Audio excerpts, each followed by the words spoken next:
আপনাদের স্বাগত জানাই আমি আমার রাজনৈতিক বিশ্লেষণ শুনবার জন্য। বাংলাদেশের রাজনীতিতে দীর্ঘদিনের চর্চিত বিভাজন এবং অনিশ্চয়তা যেন নতুন মোড় নিয়েছে।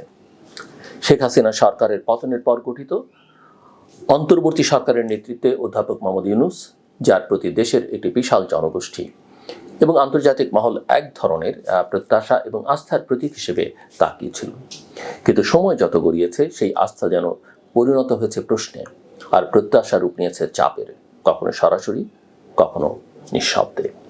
প্রধান উপদেষ্টার পদত্যাগ ভাবনা যতটা ব্যক্তিগত হতাশা থেকে উৎসারিত, ততটাই তার রাষ্ট্রীয় কাঠামোর এক গভীর সংকটের প্রতিফলন।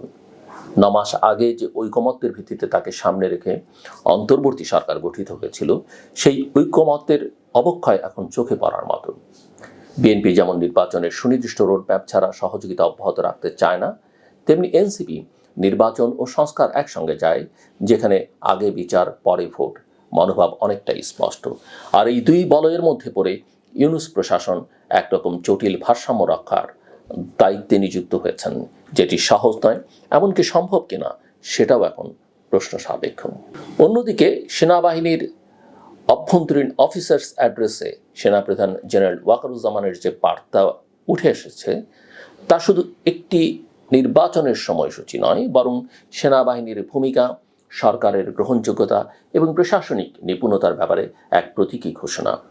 নির্বাচন জুনে হবে নাকি ডিসেম্বরে, এই বিতর্ক এখন শুধু তারিখ নির্ধারণের মধ্যেই সীমাবদ্ধ নয়, বরং তা একটি আদর্শিক দ্বন্দ্বের বহিঃপ্রকাশ। যে প্রশ্ন এখন উঠছে তা হলো, এই সরকার কি সংস্কার বাস্তবায়নের জন্য সময় চায়, নাকি এই সময়টাকে ব্যবহার করছে রাজনৈতিক গুটি সাজাতে?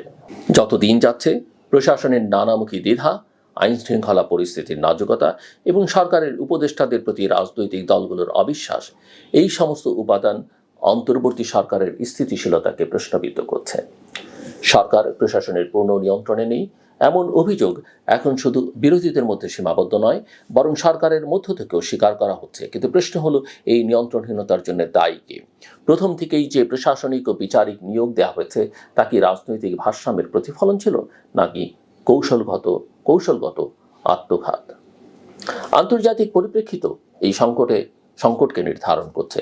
ইউনূস যখন ভারতীয় আধিপত্যবাদের কথা উল্লেখ করেন, তখন তা নিছক একটি অভিযোগ নয়, বরং তা একটি ভূ রাজনৈতিক সমীকরণ বা সরলীকরণ, যেখানে ক্ষমতার অভ্যন্তরীণ দ্বন্দ্বের দায়ও বিদেশি ষড়যন্ত্রে চাপিয়ে দেওয়ার প্রবণতা লক্ষণীয়। কিন্তু সত্য হলো, অভ্যন্তরীণ ঐক্যহীনতা এবং সিদ্ধান্তহীনতা যদি বিদ্যমান থাকে, তাহলে বাহ্যিক চাপগুলো আরও বেশি কার্যকর হয়ে ওঠে, এবং এটা প্রফেসর ইউনূসের না বোঝার কথা নয়। ইতিমধ্যে এনসিপি, জামায়াত এবং অন্যান্য রাজনৈতিক শক্তিগুলোর মধ্যে নির্বাচন পূর্ব সংস্কার নিয়ে এক ধরনের প্রতিযোগিতা তৈরি হয়েছে।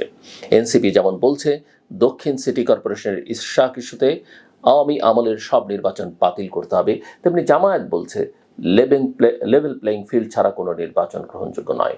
বিএনপি বলছে ডিসেম্বরে ভোট চাই, নয়তো আন্দোলন। এই বিভিন্ন বলয়ের ভিন্ন দাবিগুলো কেবল অন্তর্বর্তী সরকারের প্রতি চাপ বাড়াচ্ছে না, বরং সেই চাপকে এক ধরনের অচলাবস্থায় পরিণত করছে।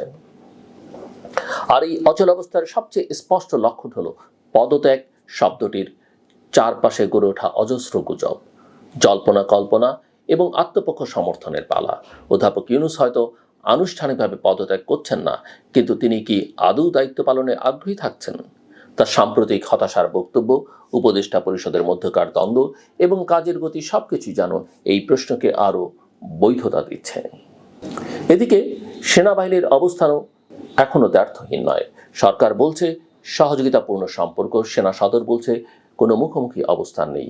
কিন্তু সেনাপ্রধানের বক্তব্য, করিডোর প্রসঙ্গে আপত্তি এবং জাতীয় নিরাপত্তা নিয়ে সরাসরি মত প্রকাশ সবকিছু যেন বুঝিয়ে দিচ্ছে এই সম্পর্কের ভেতরে আছে দ্বিধা, দ্বন্দ্ব এবং সম্ভাব্য সংঘর্ষের উপাদান। সরকার বলছে স্টারলিংক নিয়ে ভাবছে, সেনাবাহিনী বলছে এটি সার্বভৌমত্বের হুমকি। সরকারের কিছু সদস্য বন্দর ব্যবস্থাপনা নিয়ে চীনের প্রস্তাব বিবেচনা করছে, সেনাবাহিনী বলছে তা জাতীয় নিরাপত্তা বিঘ্নিত করতে পারে। এই উত্তেজনার মধ্যে জনগণের প্রত্যাশা কোথায় দাঁড়িয়ে আছে? একদিকে সরকারি কর্মচারীরা অসন্তুষ্ট, শিক্ষকেরা আন্দোলনে, এনবিআরের বিক্ষোভ, অন্যদিকে সংখ্যালঘু প্রান্তিক জনগোষ্ঠীর উপর হামলা বেড়েছে। এরই মধ্যে আবার সেনাবাহিনী প্রতিদিন অস্ত্র উদ্ধার করছে, টহল দিচ্ছে, এমনকি ঈদের সময় ঘরমুখো মানুষের ট্রাফিক ব্যবস্থাও তাদের তত্ত্বাবধানে। এই পরিপ্রেক্ষিতে একটি স্বাভাবিক ও শান্তিপূর্ণ নির্বাচন কতটা সম্ভব? নির্বাচন কমিশনের নিরপেক্ষতা নিয়ে প্রশ্ন আছে, বিচার বিভাগের স্বাধীনতা নিয়ে সংশয় আছে, প্রশাসন দল নিরপেক্ষ নয়। এই বাস্তবতায় ভোট দিলে সেই ভোট কতটা গ্রহণযোগ্য হবে? প্রফেসর ইউনূস বলছেন পুলিশ এখনো তৈরি নয়, 9 মাস চলে গেছে এর মধ্যেই। অন্যদিকে প্রশ্ন উঠছে, সংস্কার আর নির্বাচন কি সত্যি একে অপরের প্রতিদ্বন্দ্বী? যদি না হয় তাহলে একসঙ্গে এগুলোর রাজনৈতিক রূপরেখা কোথায়? কবে সরকার সেই বহুল প্রতীক্ষিত রোড ম্যাপ দেবে? ডিসেম্বর নয়, জুন নয়। সংলাপ আর বিবৃতি ছাড়িয়ে নির্দিষ্ট একটি রূপরেখা ছাড়া জনগণের মধ্যে আস্থা ফিরবে না। সময়ের সাথে সাথে একটি বিষয় স্পষ্ট হচ্ছে, এই সরকার যদি তার প্রথম লক্ষ্য সংবিধান সম্মত গ্রহণযোগ্য নির্বাচন বলে থাকে, তবে তার প্রতিটি পদক্ষেপ সেই বিশ্বাসযোগ্যতা প্রতিফলিত হওয়া দরকার। আর সেটি না হলে একসময় নিজের চাওয়া ও জনচাওয়ার মাঝে একটি পদত্যাগের ব্যবধান মাত্র থেকে যাবে। অধ্যাপক ইউনূস চাইলে এখনো দেশের গণতান্ত্রিক রূপান্তরের ইতিহাসে একটি গুরুত্বপূর্ণ নাম হিসেবে অবস্থান নিতে পারেন, কিন্তু তার জন্য তাকে যেতে হবে কেবল নীতির ধারক নন, বাস্তব সিদ্ধান্তের রূপকারও। এটাই তাকে হতে হবে। যদি তিনি এখনো দায়িত্বে থাকেন, তবে তাকে রোডম্যাপ দিয়ে দেখাতে হবে এই দেশ কোন পথে এগোবে।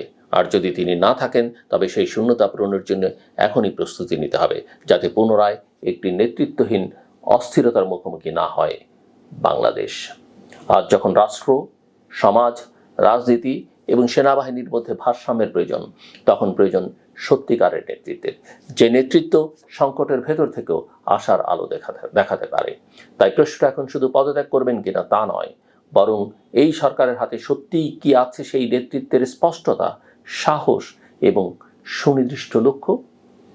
এটাই এখন প্রধান এবং একমাত্র প্রশ্ন। শেষ করবার আগে বলি, শিশুদের ভালোবাসুন। শিশুরাই আমাদের ভবিষ্যতের কথা আমি আগেও বলেছি। অভিভাবকদের জন্য, অর্থাৎ বাবা মায়ের জন্য আমার বক্তব্য, সন্তানকে সময় দিন, সন্তানের পেছনে ইনভেস্ট করুন। ইনভেস্টমেন্টটা কি? আপনি অন্য খাওয়া দাওয়া, ঘোরা ফেরা সব কিছু বাদ দিয়ে প্রধান ইনভেস্টমেন্ট আপনি করুন সন্তানের লেখাপড়ার পেছনে এবং তার মানুষ হয়ে ওঠার পেছনে। সন্তানকে আপনি এটা কিনে দিলেন, ওটা কিনে দিলেন, এটা খাওয়ালেন, ওটা খাওয়ালেন, এগুলো আপনি করবেন নিশ্চয়ই, কিন্তু তার চেয়ে তো বেশি আপনার সন্তানের প্রয়োজন আপনার সময়। কথাটা মনে রাখবেন। অনেক বাবা আমি মনে করেন যা চাইছে সব দিচ্ছি, আর কি দেব।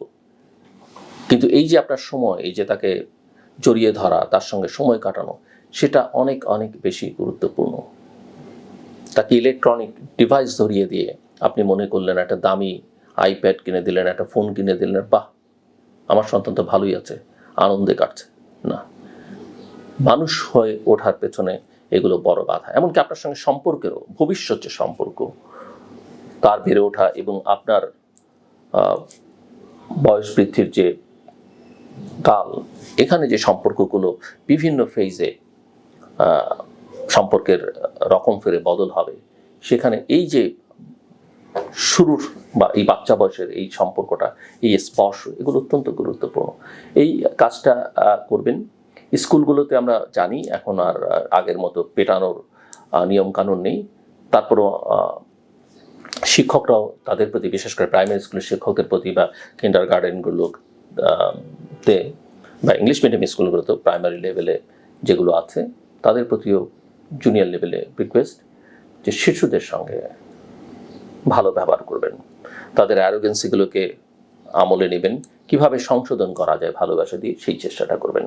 আমার কথা শুনবার জন্য আপনাদের অসংখ্য ধন্যবাদ। আপনার সবার জন্য শুভকামনা।